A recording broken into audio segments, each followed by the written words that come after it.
Assalamualaikum warahmatullahi wabarakatuh. Selamat pagi anak-anakku semuanya. Salam sejahtera bagi kita semua. Anak-anak, bagaimana kabar kalian hari ini? Semoga kita selalu dalam lindungan Allah Subhanahu wa taala. Nah, pada video kali ini kita akan sama-sama belajar tentang salah satu materi yang sudah pernah kalian pelajari di SD, yaitu operasi hitung pada bilangan bulat. Seperti yang sudah kalian pelajari di SD, bahwa operasi hitung pada bilangan bulat itu ada penjumlahan, pengurangan, perkalian, maupun pembagian. Nah, tapi pada video kali ini kita hanya akan mempelajari tentang penjumlahan dan pengurangan pada bilangan bulat. Nah, sebelum kita lanjut mempelajari penjumlahan dan pengurangan bilangan bulat, kita harus tahu terlebih dahulu apa itu bilangan bulat. Jadi bilangan bulat itu merupakan bilangan yang terdiri dari bilangan cacah dan negatifnya. Kalian sudah tahu kan bahwa bilangan cacah itu dimulai dari bilangan 0, 1, 2, 3, 4, sampai seterusnya. Ya. Jadi kalau bilangan bulat itu terdiri dari bilangan cacah dan negatifnya, berarti bilangan bulat itu mulai dari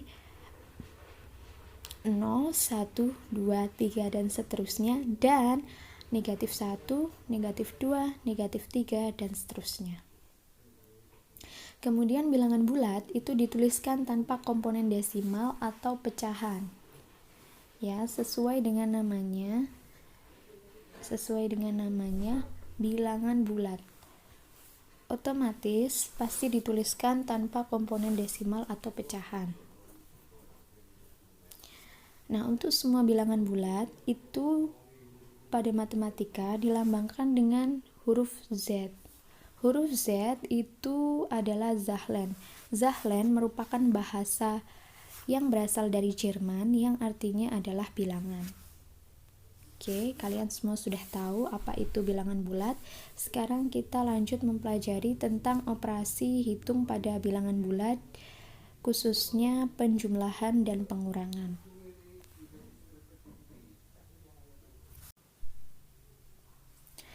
Nah, sekarang kita akan mempelajari tentang penjumlahan pada bilangan bulat. Pada bilangan bulat, ya, penjumlahan itu dibedakan menjadi dua. Yang pertama yaitu penjumlahan dua bilangan bulat yang memiliki tanda yang sama.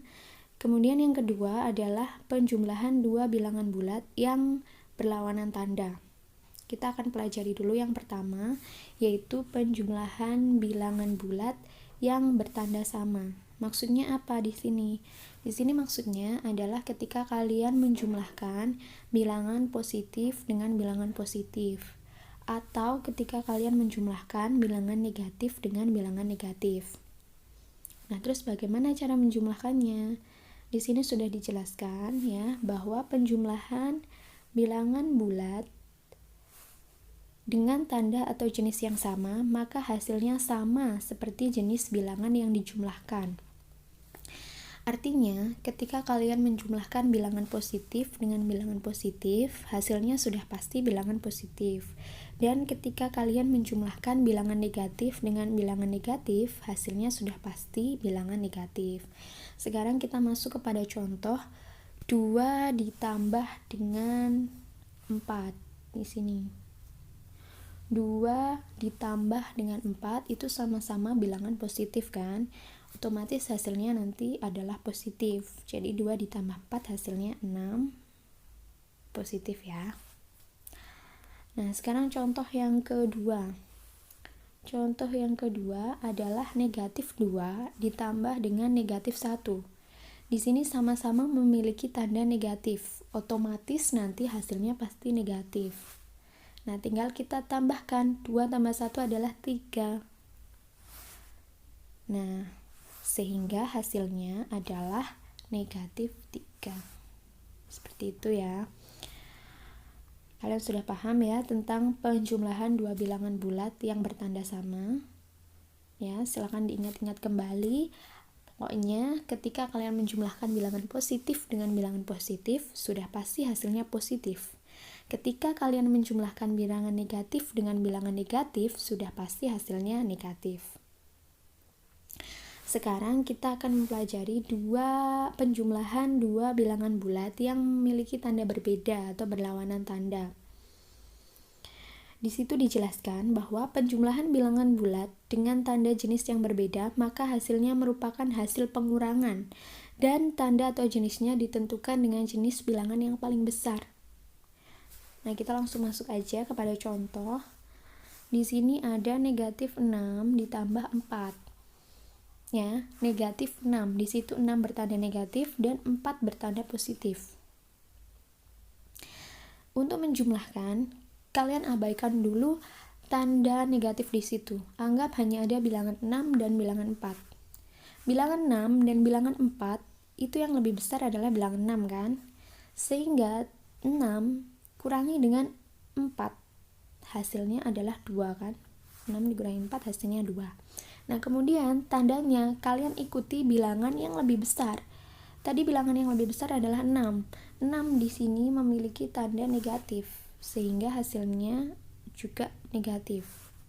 Nah, hasilnya adalah negatif 2. Seperti itu. Paham ya? Contoh lagi. 10 ditambah dengan negatif 5. 10 di sini bertanda positif, 5 di sini bertanda negatif. Nah, seperti yang tadi kita abaikan tandanya dulu. Antara 10 dan 5 yang lebih besar adalah 10. Sehingga 10 kita kurangi dengan 5. Hasilnya adalah 5 ya. 5. Kemudian tandanya bagaimana? Tandanya kita mengikuti yang paling besar. Yang paling besar tadi adalah bilangan 10. 10 di sini tandanya adalah positif, sehingga 5-nya juga positif. Ya. Berarti hasilnya adalah 5.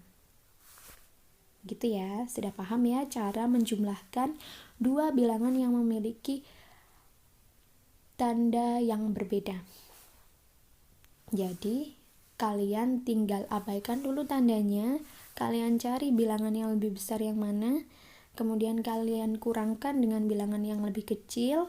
Setelah itu hasilnya nanti tandanya ikut dengan bilangan yang lebih besar. Seperti itu ya. Nah, kalau misalkan kalian belum memahami penjumlahan bilangan bulat, silakan kalian bertanya di kolom komentar, nanti pasti saya jawab. Oke, kita lanjutkan ke materi berikutnya, yaitu sifat-sifat pada penjumlahan bilangan bulat. Jadi terdapat 5 sifat dari penjumlahan bilangan bulat. Yang pertama adalah sifat komutatif atau pertukaran. Untuk A dan B merupakan bilangan bulat, maka A ditambah B sama dengan B ditambah A. Maksudnya apa? Jadi contoh misalkan 2 ditambah 3, itu hasilnya akan sama dengan 3 ditambah 2. Sama-sama 5 kan? Nah, jadi kalian bolak-balik itu akan sama aja. Itu maksudnya sifat komutatif. Jadi ditukar-tukar tidak apa-apa. 2 tambah 3, boleh saja kalian menghitungnya 3 ditambah 2. Itu sifat komutatif. Oke, kemudian kita lanjut ke sifat yang kedua, yaitu unsur identitas. Jadi, angka 0 adalah elemen penyusun identitas dalam operasi penjumlahan. Artinya, semua bilangan jika ditambahkan dengan 0, itu pasti bilangan itu sendiri. Misalkan di sini adalah A plus 0 sama dengan A. Atau contoh nyatanya, misalkan 2 kalian tambahkan 0, sudah pasti hasilnya 2. Begitu juga dengan 3 ditambah 0, hasilnya pasti 3. 4 ditambah 0 juga pasti 4, dan seterusnya. Itu namanya unsur identitas. Ya. Selanjutnya, kita lihat sifat tertutup. Apa maksudnya tertutup? Jadi, semua bilangan bulat jika dijumlahkan hasilnya pasti juga bilangan bulat. Misalkan kalian menjumlahkan 2 ditambah 2, hasilnya kan pasti 4. Nah, 4 ini kan juga bilangan bulat. Tidak mungkin ketika kalian menjumlahkan bilangan bulat ditambah dengan bilangan bulat hasilnya desimal. Itu tidak mungkin. Nah, itulah sifat tertutup. Jadi, penjumlahan bilangan bulat akan menghasilkan bilangan bulat juga. Itu sifat tertutup. Kita lanjut pada sifat selanjutnya, yaitu memiliki inverse. Inverse atau kebalikan. Jadi suatu angka mempunyai suatu inverse jika bilangan tersebut ditambahkan dengan inverse-nya menghasilkan elemen identitas atau 0. Maksudnya, misalkan kalian mau mencari inverse dari 2. 2 ditambahkan berapa? Hasilnya harus 0. Sudah pasti ditambahkan negatif 2 ya. Kan 2 ditambah negatif 2 adalah 0. Nah, jadi inverse dari 2 itu adalah negatif 2. Pokoknya inverse itu ketika ditambahkan dengan bilangan itu sendiri hasilnya adalah 0. Jadi misalkan negatif 3, inverse-nya ya 3. Negatif 4, inverse-nya 4. 5, inverse-nya ya negatif 5. 6, inverse-nya negatif 6. Itu yang namanya inverse atau kebalikan. Kemudian selanjutnya ada sifat asosiatif atau pengelompokan. Jadi untuk A, B, dan C merupakan bilangan bulat, maka dalam kurung A plus B plus C sama dengan A ditambah dalam kurung B plus C. Maksudnya apa? Misalkan kita punya bilangan 2 ditambah 3 dalam kurung ya, ditambahkan dengan 1. Itu akan sama saja ketika kamu menjumlahkan 2 ditambah dalam kurung 3 tambah 1. 2 tambah 3 di sini hasilnya 5, ditambah 1 hasilnya 6. Terus sama aja dengan 2 ditambah, ini 3 tambah 1 ditambahkan dulu kan 4, ya kan? 4, 2 ditambah 4 hasilnya juga 6. Jadi sama aja, mau kalian kerjakan yang mana dulu, sama aja. Boleh kalian kelompokkan 2 dengan 3 atau 3 dengan 1. Itu namanya sifat asosiatif. Oke, itu tadi sifat-sifat pada penjumlahan bilangan bulat. Apabila ada yang kurang jelas atau mungkin mau ditanyakan, bisa langsung tanya di kolom komentar ya. Nah, sekarang kita akan lanjut mempelajari pengurangan pada bilangan bulat. Nah, sebelum mempelajari ini, kalian harus sudah paham penjumlahan pada bilangan bulat tadi, karena materi pengurangan bilangan bulat itu masih berkaitan dengan penjumlahan bilangan bulat. Kenapa seperti itu? Karena di sini dijelaskan bahwa pengurangan adalah penjumlahan dengan angka kebalikan atau inverse. Kalian masih ingat inverse itu apa? Inverse itu adalah kebalikan dari suatu bilangan, di mana ketika bilangan itu dijumlahkan dengan inverse-nya, hasilnya adalah 0. Jadi misalkan 2 ditambahkan berapa supaya hasilnya 0 ya? Ditambahkan dengan negatif 2. Jadi 2 itu inverse-nya adalah negatif 2. 3 inverse-nya negatif 3. 4 inverse-nya negatif 4, dan seterusnya. Nah, sekarang kita lanjut saja ke contoh yang pertama. Di sini terdapat contoh 2 dikurangi 3. Itu hasilnya berapa? Nah, kita hitung dulu. 2 dikurangi berarti adalah dijumlahkan dengan inverse-nya. Dijumlahkan dengan inverse dari 3. Inverse dari 3 adalah negatif 3 ya.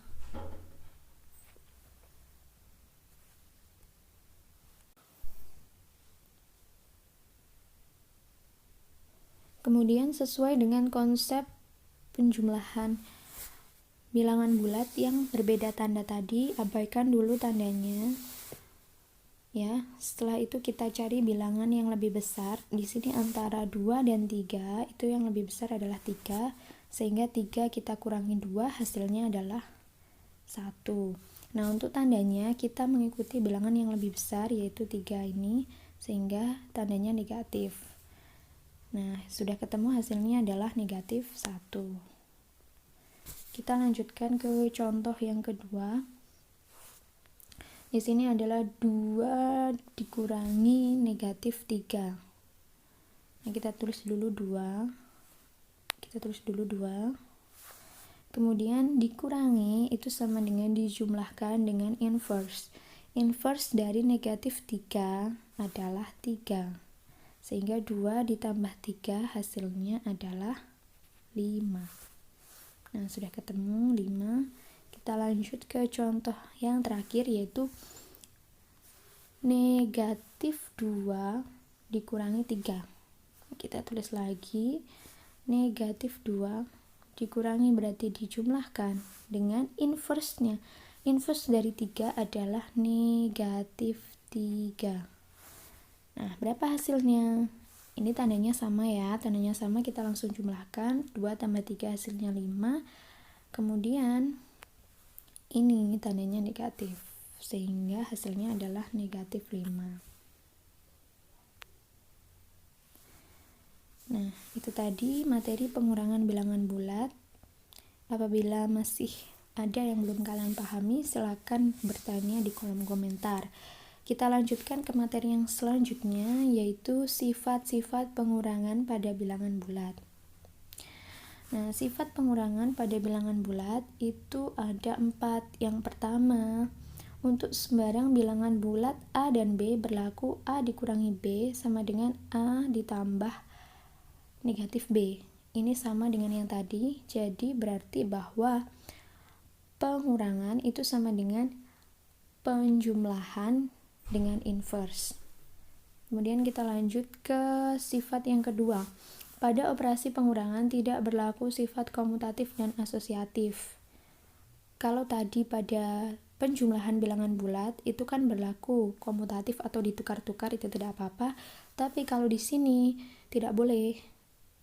Misalkan kalian mengurangkan 2 dikurangi 3, itu nanti hasilnya tidak sama jika 3 dikurangi 2. Jadi sifat komutatif tidak berlaku, asosiatif juga tidak berlaku pada pengurangan bilangan bulat. Kemudian ada sifat yang ketiga, yaitu sifat pengurangan dengan bilangan 0.